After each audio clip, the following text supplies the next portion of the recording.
Hello dear student, welcome back. Good morning. कैसे हैं आप लोग? आई होप आप लोग बढ़िया होंगे, मस्त होंगे, व्यस्त होंगे और अपने पढ़ाई में मस्त होंगे। तो विद्यार्थियों, जैसा कि आपको कंटिन्यू पता ही है कि क्लास स्टार्ट हो गई है यूट्यूब पर और कंटिन्यू इसके चैप्टर्स चल रहे हैं। तो डिटर्मिनेंट्स का आज पार्ट 4 है, ठीक, जिसमें हम लोग कवर करेंगे आज इसके पार्ट 4 में। तो 2 एक्सरसाइज हो गए, आज तीसरा एक्सरसाइज भी स्टार्ट होने वाला है, ठीक। पार्ट 4 ये हो गया और इसमें हम लोग एक्सरसाइज जो है स्टार्ट करने वाले हैं। तो ये पार्ट 4 में आपको 4.3 के जो है एक्सरसाइज भी कंप्लीट करवा दिया जाएगा।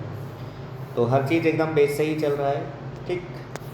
तो आप लोग अच्छे से मेहनत करिए और जितने भी विद्यार्थी नए हैं सबसे पहले वो चैनल को सब्सक्राइब कर लें और बेल आइकन ज़रूर प्रेस कर लें ताकि जैसे ही आपको वीडियो अपलोड की जाए तो नोटिफिकेशन तुरंत मिल जाए।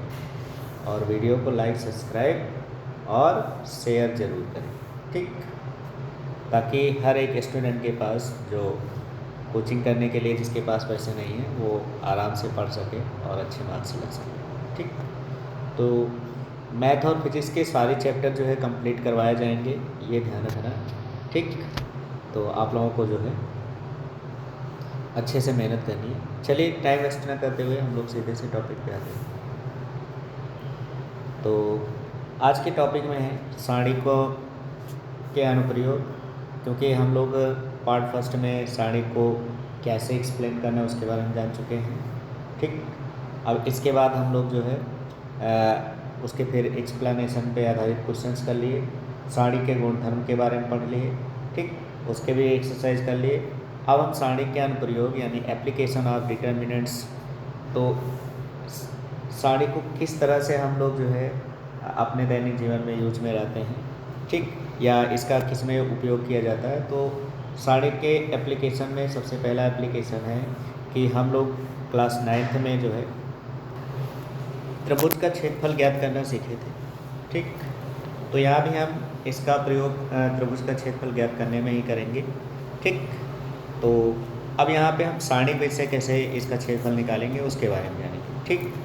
तो जैसा कि आपको दिख रहा है कि त्रिभुज का क्षेत्रफल के लिए जो है सबसे पहले क्या होता है कि कोई ट्रायंगल दिया रहेगा, उसके आपको 3 शीर्ष बिंदु दिए रहेंगे, ठीक। कितने शीर्ष बिंदु दिए रहेंगे?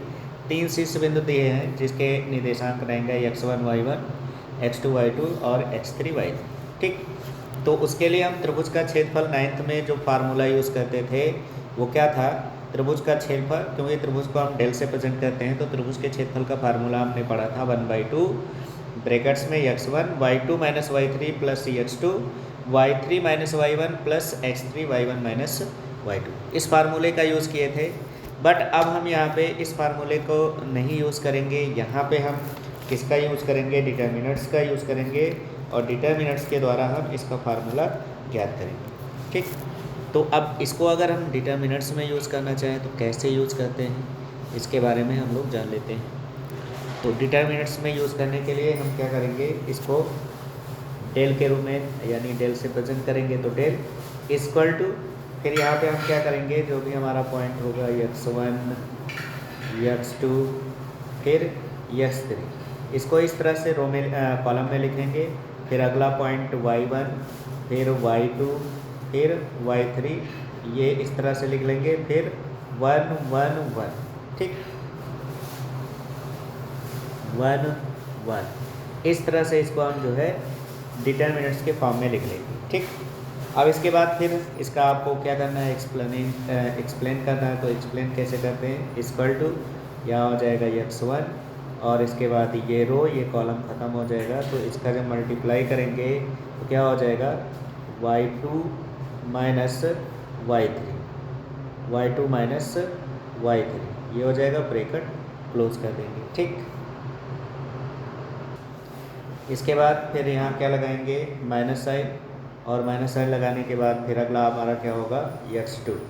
तो ये हम c1 के रिस्पेक्ट में जो है c1 के सापेक्ष इसका एक्सप्लेन कर रहे हैं, ठीक है ना। c1 के सापेक्ष इसका क्या कर रहे हैं?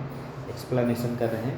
तो फिर क्या हो जाएगा x2, और इसके बाद फिर क्या होगा, ये ख़त्म ये ख़त्म, तो ये हो जाएगा, तो ये क्रॉस मल्टीप्लाई करेंगे तो y1 माइनस y3, तो क्या हो जाएगा y1 माइनस y3, और इसके बाद फिर अगला हो जाएगा आपका प्लस, और नेक्स्ट हो जाएगी x3, और यहाँ पे ये ख़त्म, तो ये बन जाएगा आपका क्या y1 माइनस y2, ये हो गया। ठीक, तो ये बन गया आपका। अब यहाँ हम क्या करेंगे, माइनस साइन कॉमन कर लेंगे, तो ये माइनस क्या हो जाएगा, इसको आप ऐसे भी लिख सकते हो x1, और ये हो जाएगा y2 माइनस y3, और यहाँ माइनस साइन कॉमन करेंगे तो माइनस माइनस प्लस हो जाएगा, और ये हो जाएगा x2, और इसको लिखेंगे y3 माइनस y1, और यहाँ पे हो जाएगा प्लस x3, और ये हो जाएगा y1 माइनस y। ठीक, ये देखो अब ये इस फॉर्म में लिखा हुआ है, तो इसको हम क्या करते हैं, ट्रायंगल के फॉर्म में कन्वर्ट कर लेते हैं।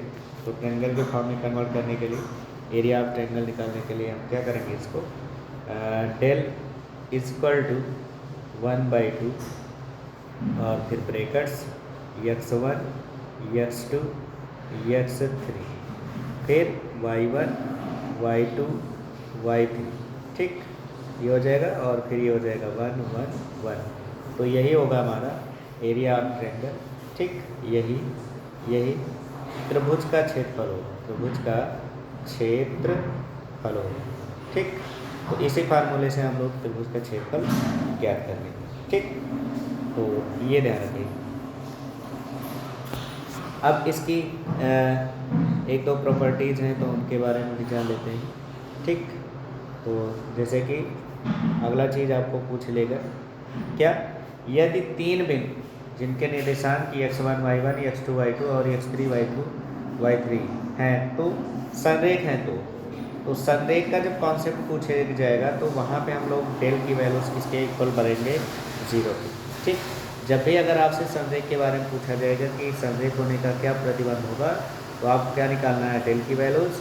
अगर डेल की वैल्यूज़ 0 आ रही तो हमारा जो पॉइंट्स हैं वो क्या होंगे, संरेख होंगे। ठीक, तो संरेख होने का यही प्रतिबंध होता है कि हम त्रिभुज का क्षेत्रफल निकालेंगे और वो किसके इक्वल आ जाएगा, 0। ठीक, और अगर इसको हम डिटर्मिनेंट्स के फॉर्म में लिखना चाहें तो डिटर्मिनेंट्स के फॉर्म में ऐसे लिखना चाहें। ठीक, कैसे, तो ये हो जाएगा आपका x1, ये हो गया x2, ये हो जाएगा x3, फिर क्या हो गया y1, फिर हो जाएगा y2, फिर हो जाएगा y3, और ये हो जाएगा 1 1 1, और इसकी वैल्यूज़ क्या हो जाएगी, 0 के इक्वल आ जाएगी। ठीक, अगर ये 0 के इक्वल आ रहा तो ये संरेख होगा। ठीक, चलते हैं अगले कॉन्सेप्ट की तरफ। तो अगला कॉन्सेप्ट आपके स्क्रीन पे ध्यान दीजिए। ठीक, तो अगले कॉन्सेप्ट में देखो क्या कह रहा है, दो बिंदुओं से होकर जाने वाली रेखा का समीकरण। ठीक, equation of a straight line passing through two given point. ठीक, तो बहुत ही इम्पॉर्टेंट ये कंडीशन है, क्योंकि यहाँ से क्वेश्चन ज़रूर बन जाता है। ठीक, क्वेश्चन ज़रूर बनता है, तो आइए देख लेते हैं इस इम्पॉर्टेंट कंडीशंस को भी कि हमें कैसे इसको सॉल्व करना है। ठीक, तो इसमें क्या रहेगा, यहाँ पे ध्यान रखिएगा, दो बिंदु गिवन रहेंगे जिसमें हम a और b, ठीक है ना, a के कोऑर्डिनेट रहेगा x1 y1 और b के कोऑर्डिनेट होगा x2 y2। तो इन दो बिंदुओं से होकर जाने वाली रेखा का समीकरण हमें ज्ञात करना रहेगा। ठीक, अब इसमें अगर आपको पता है कि कोई जो है ए बी एक सरल रेखा होगी ये, ठीक, पे कोई बिंदु रहेगा, जैसे ये ए हो गया और ये बी हो गया। ठीक, तो इसी रेखा का हमें समीकरण ज्ञात करना रहेगा। अब इस पर हम कोई पॉइंट ले लेंगे। ठीक, ये पॉइंट पी होगा जिसके कोऑर्डिनेट x, y होगा। ठीक, तो अब अगर ये इस रेखा पे तीनों बिंदु स्थित रहेंगे तो इसका मतलब क्या है कि ये तीनों बिंदु आपस में क्या होंगे, संरेख होंगे। तो संरेख वाले कॉन्सेप्ट पे हम लोग इसको रखेंगे। तो संरेख का कॉन्सेप्ट क्या था, तो अभी हमने आपको बताया था। ठीक, कि यहाँ पे चाहे आप इन तीनों पॉइंट को एक साथ कर लो या बाद में रख लो, जैसे भी रखना चाहो रख सकते हो, कोई वो नहीं रहता। जैसे तो बीच में किसी भी रो या कॉलम में इसको हम वो कर सकते हैं। ठीक, तो ये आपका हो जाएगा, चलिए स्टार्ट में रख लेते हैं x, फिर क्या होगा x1, और फिर क्या हो जाएगा x2, फिर हो गया y, फिर हो गया y1, फिर हो जाएगा y2, ठीक। फिर क्या हो गया 1 1 1, और इसका फिर हम क्या करेंगे, डेल के इक्वल रख देंगे क्योंकि संरेख है तो संरेख यानी डेल इक्वल टू 0। ठीक। अब इसी को सॉल्व करेंगे, सॉल्व करने पे जो भी हमें इक्वेशन फाइंड होगी यही हमारा क्या होगा, रेखा का समीकरण होगा। ठीक, यही क्या होगा, रेखा का समीकरण। ठीक, तो इतने कॉन्सेप्ट यूज़ होने वाले हैं, तो इन कॉन्सेप्ट को आप अच्छे से ध्यान रखिएगा। और हम लोग चलते हैं क्वेश्चंस की तरफ। क्वेश्चन आपके स्क्रीन पे ध्यान दीजिए। ठीक, तो भैया यहाँ पे हम लोग सॉल्व करने वाले हैं एक्सरसाइज कौन सा, 4.3। तो बहुत ही सिंपल जो है एक्सरसाइज है, आराम से कर सकते हैं। तो चलिए शुरू करते हैं। पहला क्वेश्चंस, तो पहले क्वेश्चंस में क्या कहा गया है, देखो साफ साफ लिखा है, त्रिभुज का क्षेत्रफल ज्ञात कीजिए जिसके शीर्षों के निर्देशांक निम्नलिखित हैं। 3 ऑप्शन है, 3 ऑप्शन में एक ऑप्शन हम करेंगे, बाकी आप लोग के लिए छोड़ देते हैं, आप लोग इसकी प्रैक्टिस करेंगे। ठीक, तो चलिए शुरू करते हैं इसका सलूशन। पहला ऑप्शन लगाएंगे। ठीक, तो देखिए क्या दिया गया, पॉइंट्स है, तो अगर हम इसको जो है लिख लेते हैं।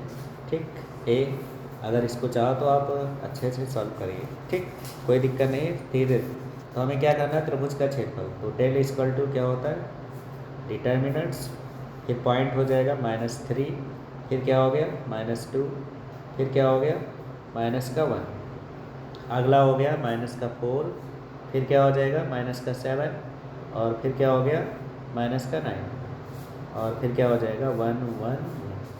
ठीक, ये हो गया। अब इसका हमें क्या करना है, मल्टीप्लाई कर लेना। तो जब इसका मल्टीप्लाई करेंगे तो क्या बन जाएगा,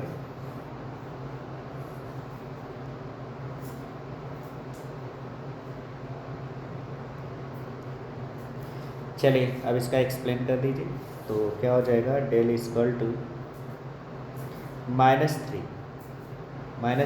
अब इसके बाद क्या होगा कि यहाँ पे ये कॉलम और ये रो, ठीक है ना, रो और कॉलम खत्म, तो -7 -9 1 1, तो इसका जब क्रॉस मल्टीप्लाई करेंगे इधर, इसको इधर मल्टीप्लाई करेंगे तो क्या कंडीशंस बन जाएगा हमारा, 7 1 जो 7, तो यहाँ पे हमारा कंडीशंस क्या हो गया, -7 × 7, फिर फार्मूले में क्या लगता है माइनस। ठीक, तो यहाँ ये हो गया -7, फिर फार्मूले में क्या हो जाएगा माइनस, और इसके बाद फिर क्या हो जाएगा, यहाँ 9 से जब इसका मल्टीप्लाई करेंगे तो -9 × 9 हो जाएगा, तो यहाँ पे हो गया माइनस माइनस क्या हो जाएगा प्लस, तो ये आपका माइनस क्या बन गया प्लस, और ये हो जाएगा 9। ठीक, फिर अगला कंडीशंस, तो अगले कंडीशंस पे क्या हो जाएगा, फिर यहाँ पे देखो -4 आ जाएगा, तो ये हो गया यहाँ पे माइनस लगता है और ये हो जाएगा -4, और यहाँ पे जब इसको सॉल्व करेंगे तो क्या हो जाएगा, तो ये वाले ये पहला रो दूसरा कॉलम खत्म हो गया, तो -2 × 2 -1।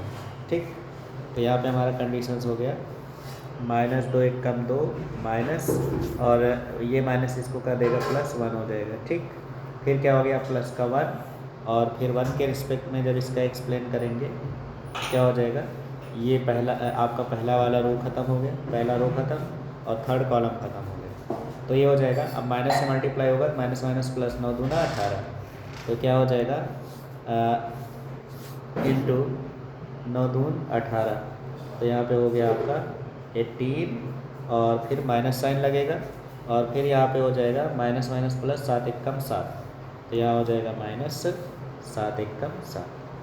इस तरह से इसका एक्सप्लेन करेंगे। ठीक, और एक्सप्लेन करने के बाद हम इसको अब जो भी होगा प्लस या माइनस कर देते हैं, तो ये हो जाएगा। अब यहाँ इक्वल टू 9 में से 7 जाएगा 2, 2 से 3 गुणा होगा 2 3 6 हो गया, फिर ये माइनस माइनस प्लस हो गया 4, और -2 में 1 घट जाएगा, कितना हो जाएगा -1 से 4 मल्टीप्लाई होके -4 ही हो जाएगा। ठीक, फिर यहाँ पे 18 में से 7 घट जाएगा, प्लस का 1 11 हो जाएगा। ठीक, तो यहाँ पे हो गया -6 और माइनस का 4 प्लस का 11, तो यहाँ पे इन दोनों का सम जो हो जाएगा कितना हो जाएगा -10 हो गया, तो यहाँ हो गया -10 + 11, तो -10 + 11 यानी कितना हो जाएगा 1 हो जाएगा। ठीक, अब यही हमारा क्या होगा आंसर, तो इसकी यूनिट हो जाएगी वर्ग इकाई। ठीक, यही आंसर हो जाएगा।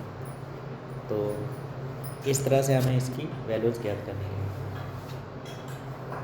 तो इसी तरह अब आपके जो है सेकंड और थर्ड ऑप्शन आपको करने हैं। ठीक, तो इसी तरह एक्सप्लेन कर लीजिएगा, अच्छे से क्वेश्चन सॉल्व हो जाएगा। चलते हैं हम अगले क्वेश्चन की तरफ। तो अगला क्वेश्चन क्या कह रहा है ये ध्यान देते हैं। क्वेश्चन नंबर 2, ये है हमारा क्वेश्चन नंबर 2। तो क्वेश्चन नंबर 2 में क्या कह रहा है, सारणी की सहायता से दिखाई कि बिंदु संरेख है। इस बार हमें क्या दिखाना है, संरेख। चलिए हम पहला कंडीशंस ले लेते हैं। तो पहला ऑप्शन का सोल्यूशन देखेंगे, संरेख। अब संरेख के लिए हमने आपको क्या प्रतिबंध बताया था, संरेख के लिए। तो संरेख के लिए आप कॉन्सेप्ट भी बताया था मैंने कि हम क्या करेंगे, डेल की वैल्यूज़ निकालेंगे। अगर डेल की वैल्यू 0 के इक्वल आ रहा तो हम बता देंगे कि वो पॉइंट्स क्या हैं, संरेख हैं। ठीक, तो चलिए तीनों पॉइंट्स को हम इसमें पुट करके सेटिस्फाई करके देखते हैं कि क्या ये कॉन्सेप्ट को सेटिस्फाई कर रहा है। तो चलिए क्या दिया गया है, पॉइंट्स है हमारे पास a प्लस बी। तो यहाँ पे निकाल लेते हैं डेल की वैल्यूज़। तो डेल इक्वल टू क्या हो जाएगा 1/2 और इसके पॉइंट्स हो जाएंगे। ठीक, तो पॉइंट क्या है, a प्लस बी कॉमा सी। तो ये हो गया a प्लस बी और ये c। ठीक, फिर दूसरा पॉइंट क्या दिया गया है, b प्लस सी a। तो दूसरा पॉइंट हो गया b प्लस सी और फिर हो जाएगा a। नेक्स्ट पॉइंट हमारा क्या दिया गया भैया, c प्लस ए कामा बी। तो ये हो जाएगा c प्लस ए बी और यहाँ पे ध्यान रखिएगा c है और ये हो गया 1 1 1। ठीक, अब इसको हमें दिखाना है 0। ठीक, अगर 0 आ रहा तब तो संरेख हो जाएगा। क्या हो जाएगा 1/2। अब इसका एक्सप्लेन करेंगे तो ये हो जाएगा a प्लस बी और यहाँ पे क्या होगा, ये ख़त्म ये ख़त्म, तो ये हो जाएगा a माइनस बी। तो ये हो गया कितना, a माइनस बी। ठीक, फिर यहाँ माइनस का c। अब ये पहला रो दूसरा कॉलम ख़त्म हो गया, तो यहाँ पे बन जाएगा आपका क्या, b प्लस सी माइनस। तो ये हो गया b plus c minus c minus a, ये हो गया। और फिर हो जाएगा प्लस का 1 और यहाँ पे ये ख़त्म। तो ये क्या हो जाएगा, b से जब इसको मल्टीप्लाई करेंगे तो क्या हो जाएगा, b ये इसमें मल्टीप्लाई होगा तो क्या हो जाएगा, b² प्लस बी सी। फिर यहाँ माइनस जब a से मल्टीप्लाई होगा तो क्या हो जाएगा, CA माइनस a² हो जाएगा। ठीक, और ये ब्रैकेट क्लोज कर दो। अब इसको हम सॉल्व कर लेते हैं। तो यहाँ हो गया इक्वल टू 1/2। अब यहाँ ब्रैकेट्स, अब यहाँ पे देखिए ये a plus b a minus b यानी a² माइनस b² हो जाएगा। तो यहाँ पे हो जाएगा a² minus b², a² minus b²। फिर यहाँ देखो नेक्स्ट कंडीशंस, माइनस c से जब ब्रैकेट्स होगा तो सबसे पहले यहाँ पे देखो ये प्लस का c और ये माइनस का c कैंसिल हो गया। तो अब माइनस c से ब्रैकेट ओपन करेंगे तो क्या हो जाएगा, तो यहाँ पे हो जाएगा माइनस बी सी।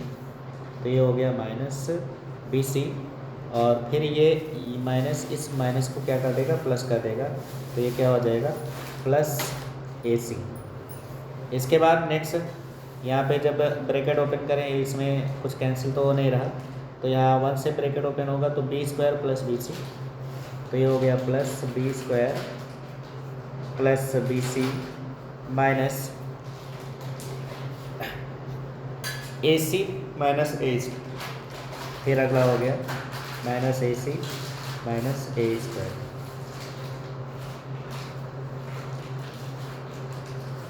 ये हो गया।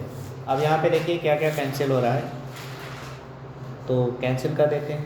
तो यहाँ देखो प्लस a² से ये minus a² cancel, minus b² से ये plus b² cancel, minus b c से ये प्लस बी सी कैंसिल और माइनस प्लस ए सी से ये माइनस ए सी भी कैंसिल होगा। तो सारी वैल्यूज़ यहाँ कैंसिल हो गई, तो ये हो गया 1/2 मल्टीप्लाई बाई 0।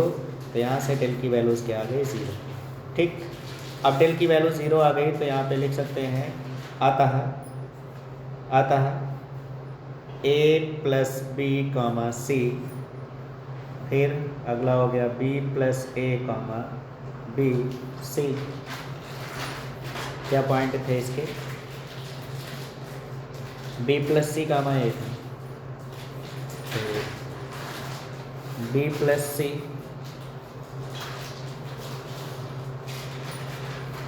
कामा ए, और अगला हो गया c प्लस ए कामा बी संरेख है। इस तरह से सॉल्व कर लेते हैं, ये होता है। तो आई होप आपको ये क्वेश्चंस भी समझ में आ गया होगा। क्वेश्चन नंबर 3, अब क्वेश्चन नंबर 3 क्या कह रहा है, क्वेश्चन नंबर 3 में हमें फाइंड करनी है के की वैल्यूज। ठीक, क्या कह रहा है, क्वेश्चन पढ़ लो पूरा। कह रहा के का मान ज्ञात कीजिए जबकि उस त्रिभुज का क्षेत्रफल 35 वर्ग इकाई है जिसके शीर्ष 2, -6, 5, 4 और के 4 है। ठीक, तो यहाँ पे हमें क्षेत्रफल दे दी गई है, तो क्षेत्रफल दे दिया गया है, सीधे से हम क्षेत्रफल के फार्मूले पे रख करके सॉल्व करेंगे। ठीक, तो यहाँ पे डेल की वैल्यूज़ दे दी गई है, तो डेल इक्वल टू कितना दे दिया गया है, 35 वर्ग इकाई। ठीक, वर्ग इकाई, तो ये दे दी गई है। तो चलिए हम लोग इस टॉपिक का मतलब इस क्वेश्चंस को सॉल्व करते हैं कैसे। तो